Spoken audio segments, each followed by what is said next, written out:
There's an old proverb that said women hold up half the sky. When you don't use your full community, you're not reaching your full potential.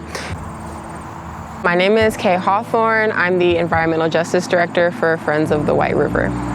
My focus is history, and it's interesting working with very scientific people who have, studied all the plants and animals. You have to know your history in order to know where you're going.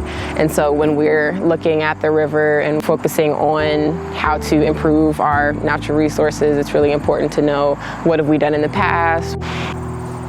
I was introduced to anthropology via archaeology in second grade. My teacher, Ms. Gupton, had a whole section on Egyptian history. And, we have cemeteries, and the Egyptians built these big pyramids. What was their motivation for doing that? So whenever I see something, it's really the why behind it that intrigues me, and what people's motivations are behind doing what they do. Well, my favorite writing as it pertains to water is Undrowned: Black Feminist Lessons from Marine Mammals by Alexis Pauline Gumbs. And she talks about how do we breathe in unbreathable circumstances, and really compares the environmental issues that humans are facing to the environmental issues that marine mammals are facing, whether that's netting or the warming of the oceans. I couldn't really see myself doing this work anywhere else. I think that this is the place where it makes sense, and I believe that Alexis Pauline Gumbs says that all water touches all water everywhere, so I don't have to be elsewhere to make a difference or make ripples elsewhere, but I just need to do my best where I am.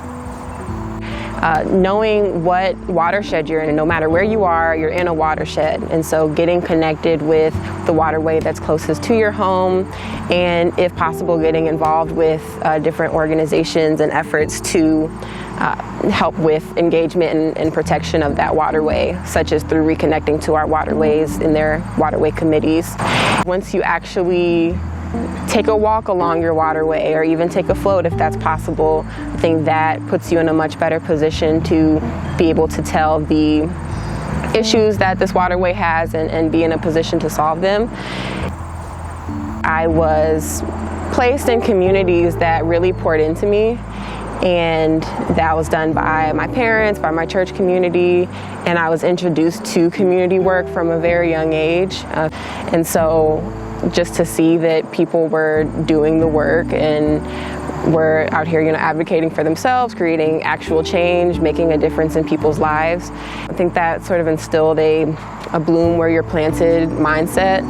And right now I feel very grateful to be able to pour back into the people and communities that have poured into me.